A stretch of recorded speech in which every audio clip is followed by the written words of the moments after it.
Hey guys, hello and welcome to Niti Shiksha, and this is Miheer Thakur.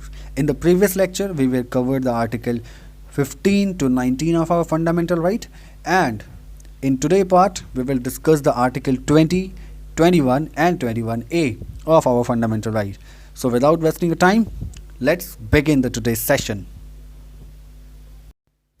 So, first of all, we see the Article 20. Article 20 talks about the protection in respect of conviction of offences. Article 20 talks about the grants protection against the arbitrary and excessive punishment to an accused person. Means कि यहाँ पे article 20 जो है वो बहुत interesting होने जा रहा है, और आर्टिकल 20 बात करता है कि हमारे देश में जितने भी अपराधी हैं, जितने भी क्रिमिनल्स हैं, उनके लिए भी कुछ अधिकार है जो संविधान उन्हें देता है। तो आर्टिकल 20 में हम देखेंगे कि कौन कौन से अधिकार है जो उन्हें मिले हैं, जो उन्हें संविधान ने दिया है, जो फंडामेंटल राइट्स में है। तो शुरू करते हैं आर्टिकल 20 के क्लाउज 1 से। इसमें टोटल 3 क्लाउजेस हैं, क्लाउज 1, 2 एंड 3। तीनों को हम लोग डिटेल्स में पढ़ेंगे और समझेंगे। तो आर्टिकल 20 का क्लॉज 1 बात करता है ex post facto law. Ex post facto law क्या है वो देखेंगे। No person shall be convicted of any offence except for violation of law in force at the time of the commission of act charged as an offence, nor be subjected to a penalty greater than that which might have been inflicted under the law in force at the time of commission of the offences. Article 20 का clause 1 जो बात करता है no ex post facto law means कि कोई भी अपराधी है जिन्होंने क्रिमिनल ऑफेंसेस किया है, क्रिमिनल ऑफेंसेस जिन्होंने किया है, चाहे वो सिटीजन है, ये फंडामेंटल राइट देखिए सिटीजन के लिए भी है, फॉरेनर के लिए भी है और लीगल पर्सन के लिए भी है। ठीक है, ये चीज़ याद रखना है कि आर्टिकल 20 जो है वो तीनों के लिए है। सिटीजन से जो भी सिटीजन है इंडिया के उनके लिए तो है ही, फॉरेनर के लिए भी है, जो सिटीजन नहीं है उनके लिए भी, और जो लीगल पर्सन जैसे किसी कंपनी या कॉरपोरेशन से रिलेटेड कोई पर्सन है उनके लिए भी है। तो आर्टिकल 20 का जो clause 1 no ex post facto law बात कर रहा है कि कोई भी पर्सन किसी ने क्राइम किया, कोई क्रिमिनल ऑफेंसेस किया, तो उसे सज़ा मिलेगी। लेकिन सज़ा कैसे मिलेगी? जितना लॉ प्रेस्क्राइब्ड कर रहा है, जितना लॉ में पेनल्टीज़ दिया गया है, जितना ही दिया गया उतना ही सज़ा दिया जाएगा, ना ही उससे ज़्यादा ना ही उससे कम, या फिर कोई मनमाना सज़ा भी नहीं दिया जाएगा। आर्बिट्ररी एक्सेसिव पनिशमेंट जो है वो नहीं होगा किसी भी पर्सन के ऊपर जिन्होंने क्रिमिनल ऑफेंसेस किया है। Okay, so it talks about the criminal offences not the civil. Okay, ये याद रखना है। एंड आर्टिकल 20 का क्लाउज 2 देखेंगे no double jeopardy. No double jeopardy means क्या है? No person shall be prosecuted and punished for the same offences more than once. मतलब कि नो डबल जियोपार्डी मीन्स कि कोई भी पर्सन हो, ओके, कोई भी पर्सन जिसका ट्रायल पूरा हो गया, इसमें 3 चीज़ इंक्लूड होगा। एक होगा ट्रायल, ओके, जिनका ट्रायल पूरा हो गया उसके बाद उनको कोर्ट से जो है सज़ा प्रोवाइड कर दिया गया और उसने सज़ा काट ली, यानी कि कंप्लीटेड हियर पनिशमेंट। उसने ये तीनों चीज़ अगर पूरा कर लिया है तो उसको दोबारा सेम गलती के लिए सज़ा नहीं दिया जाएगा।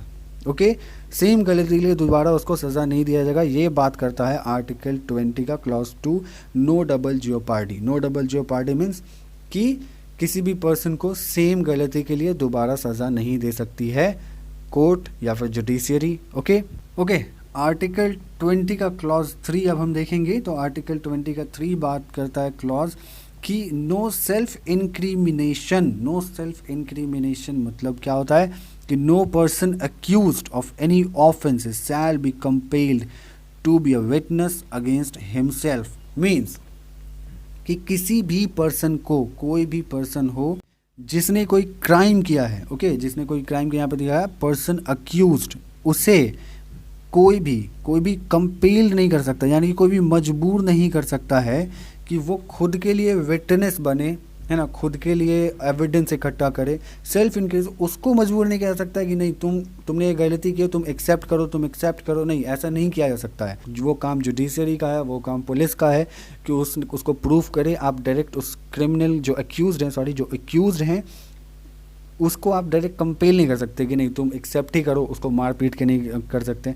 उसमें 3-4 चीज़ है, जैसे आप उसको कंपेल नहीं कर सकते, या तुम विटनेस बनो अपना, है ना, तुम उसको आप कंपेल उनको मजबूर नहीं कर सकते, आप अपना इम्प्रेशन दो, है ना, इम्प्रेशन मतलब थंब इम्प्रेशन दो। आप मजबूर नहीं कर सकते कि आप अपना सिग्नेचर करके दिखाओ या फिर अपना ब्लड सैंपल दो।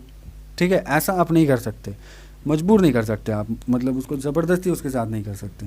तो ये जो है आर्टिकल 20 का क्लॉज 3 बात करता है, जो कि है नो सेल्फ इंक्रिमिनेशन।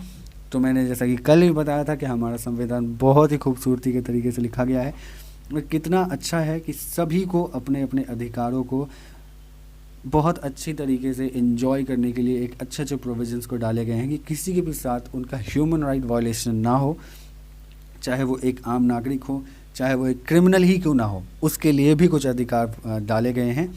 तो आर्टिकल 20 हम लोगों ने देख लिया अच्छे से। आई होप आपको आर्टिकल 20 समझ आ गया होगा। अब हम बढ़ेंगे आर्टिकल 21 की तरफ।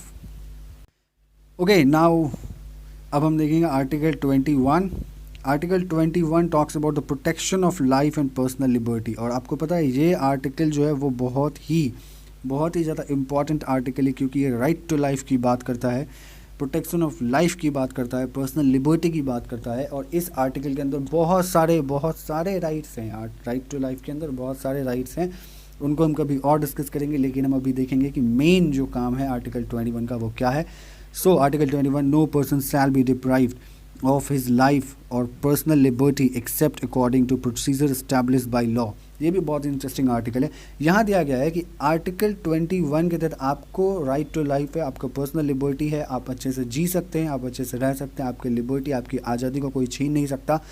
लेकिन अगर आपने कोई गलती की, आपने कोई क्राइम किया, तो जो हमारा स्टेट है, यानी कि स्टेट कहने का जो जुडिशियरी है, जिन्होंने न्याय दिलवाना है, तो वो आपका राइट टू लाइफ अब्रिज कर सकती है, ख़त्म कर सकती है, आपसे ले सकती है, छीन सकती है, सिर्फ और सिर्फ प्रोसीजर इस्टेब्लिश बाय लॉ के ज़रिए। यानी कि यहाँ हमारे यहाँ दो तरीके की चीज़ें, दो कंसेप्ट हैं, एक है procedure establish by law and एक है due process of law. Due process of law judicial review के बारे में बात करता है, and procedure establish by law बात करता है कि कोई भी कानून जो संसद बनाती है और उस कानून को हम हमारे कॉन्स्टिट्यूशन में डालती है या फिर आईपीसी में डालती है, यानी इंडियन पेनल कोड में डालती है, तो जो एग्जीक्यूटिव, जो लेजिस्लेचर के द्वारा बनाया गया कोई कानून होगा वो होगा procedure establish by law, and जो ड्यू प्रोसेस ऑफ लॉ होगा वो जुडिशियरी के द्वारा किया गया, जुडिशियरी के थ्रू कोई किया गया काम, जैसे कि जुडिशियल रिव्यू है, वैसी बातों को हम रखते हैं ड्यू प्रोसेस ऑफ लॉ में। तो प्रोसीजर एस्टैब्लिश बाय लॉ को समझेंगे यहाँ पे थोड़े अच्छे से कि किसी भी पर्सन का जो है वो राइट टू लाइफ, जो पर्सनल लिबर्टी है,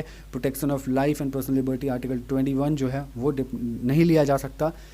और लेने के लिए भी सिर्फ हमें एक ही ज़रिया हो सकता है, जो कि प्रोसीजर एस्टैब्लिश बाय लॉ। और किसी ने कोई क्राइम कर दिया, किसी का कोई मर्डर कर दिया है ना, तो आप ऐसे नहीं कर सकते कि अगर उसने गोली मार दी किसी को और वो अगला आदमी मर गया, तो उस क्रिमिनल को आप गोली मार करके उसको सज़ा नहीं दे सकते कि आप जैसे नहीं कि हाँ उसने गोली मारी तो उसको भी गोली मार दिया गया, नहीं, आप उसको सज़ा सिर्फ और सिर्फ वही दे सकते हैं जो कि प्रोसीजर एस्टैब्लिश बाय लॉ, यानी कि लेजिस्लेचर या एग्जीक्यूटिव के द्वारा जो है हमारे कानून में लिखा गया है कि इस गलती के लिए ये सज़ा होंगी। आप उसी प्रोसेस के ज़रिए, आप उसी प्रोसेस यानी कि आईपीसी, सीआरपीसी, कॉन्स्टिट्यूशन, इन सभी के ज़रिए, इन सभी के प्रोसेस के ज़रिए ही उसका राइट टू लाइफ अब्रिज कर सकते हैं।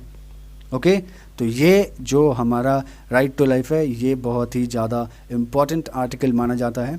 सो अब हम देखेंगे आर्टिकल 21A। आर्टिकल 21A जो है वो ओरिजिनली जब हमारा फंडामेंटल राइट्स बनाया गया तो उस वक्त तो नहीं था, right to education fundamental rights में नहीं इंक्लूड किया गया था, उसको बाद में राइट टू एजुकेशन को इंक्लूड किया गया, जो कि आर्टिकल 21A एक नया आर्टिकल इंसर्ट किया गया और डाला गया। तो ये कब डाला गया? ये डाला गया 86 कॉन्स्टिट्यूशनल अमेंडमेंट एक्ट में, एक्ट करके जो कि हुआ था 2000 कब 2 में, ओके 2002 में 86 अमेंडमेंट एक्ट किया गया और उस एक्ट के बाद जो है आर्टिकल 21A को डाला गया। तो यहाँ पे क्या दिया गया? The state shall provide free and compulsory education to all children of age of 6 to 14 years in such manner as the